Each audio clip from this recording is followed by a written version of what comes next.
the Bulldogs finally were able to conquer the Crimson Tide and win their first national championship in college football since 1980, just their third national championship of all time.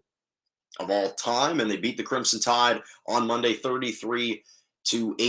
Again, a very special moment for the Georgia Bulldogs, a team that had just lost to Alabama in the SEC championship game.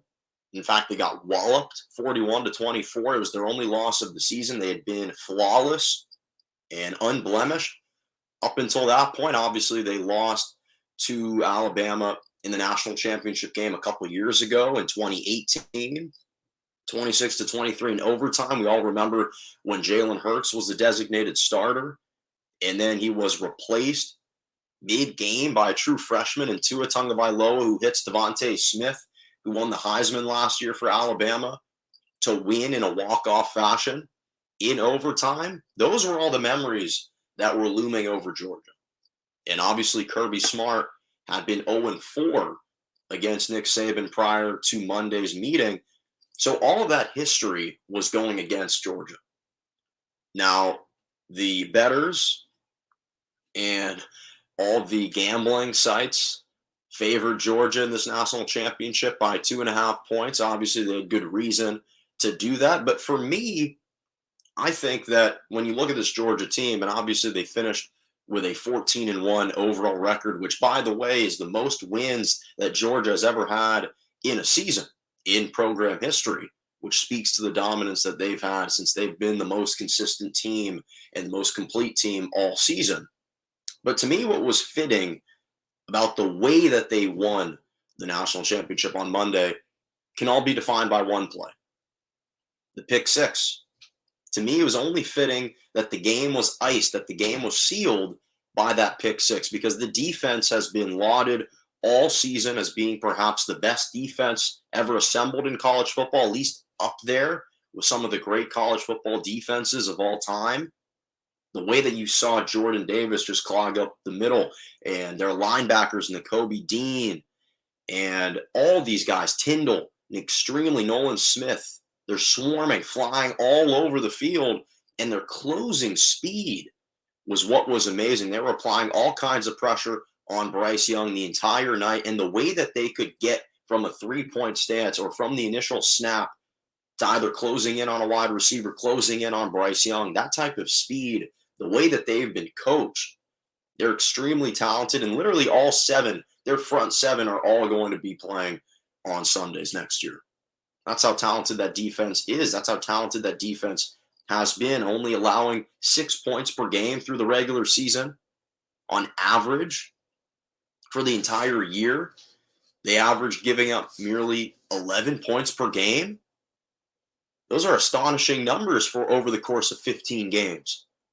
And for me, I will say this, because I do want to give Georgia their proper flowers, and they deserve it, and the type of greeting and welcome that they received upon their return to Athens was justified, and it was special. Again, the last time they won a national championship, Herschel Walker was playing for Georgia in 1980. That's how long it's been. That's how many years, 41 years have lapsed.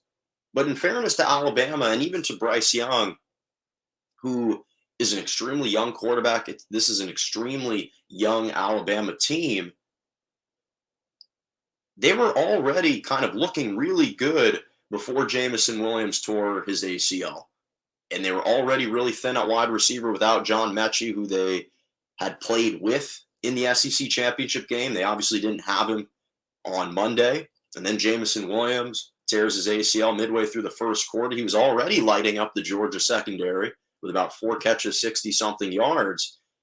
And to be honest, had even he not gone down, I think that Alabama probably would have won this game. I really believe that they were trending in that direction. But again, that's all hypothetical.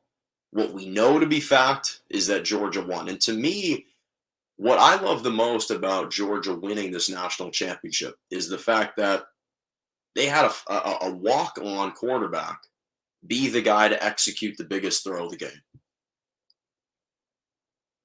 That 40-yard touchdown pass late in the fourth quarter to put the Dogs up 25-18, thrown by Stetson Bennett. The guy's story is a marvel. The mere fact that he was able to earn that job. He started off, obviously, he was born in Georgia, born very close to Athens. He played all his high school football in Georgia. He never left the state.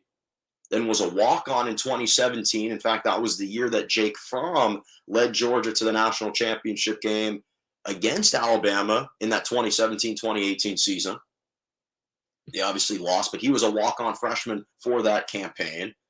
Then, because he thought Justin Fields was going to be playing for Georgia, which at the time he had said that he was going to be playing for the Bulldogs, he transferred to a junior college in Georgia.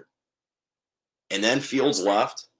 And after a 2018 season in which he lit it up at the junior college level, he transferred back to Georgia, had to sit behind Dwan Mathis and JT Daniels for an entire season.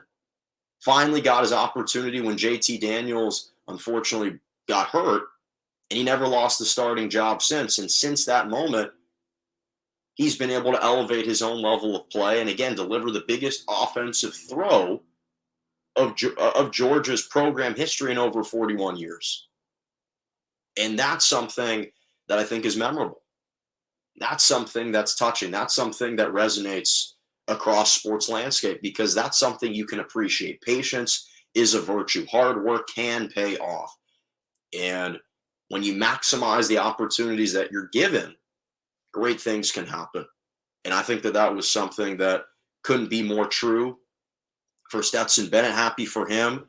And I think that we've become so enveloped and so engulfed with the traditional powerhouses like Alabama, like Clemson, like Ohio State, like Oklahoma. We've kind of forgotten just how dominant Georgia has been, especially in this latest run since Kirby Smart has taken over. This is a perennial 10, 11, 12 win team per season. That's how dominant they've been. And the fact that they were able to unseat and conquer the Tide, at least for 1 year, that's what makes this special. And there were so many interesting storylines coming in. Would it be Alabama and Nick Saban winning his 8th championship? And would that dominance continue, or would it be someone else?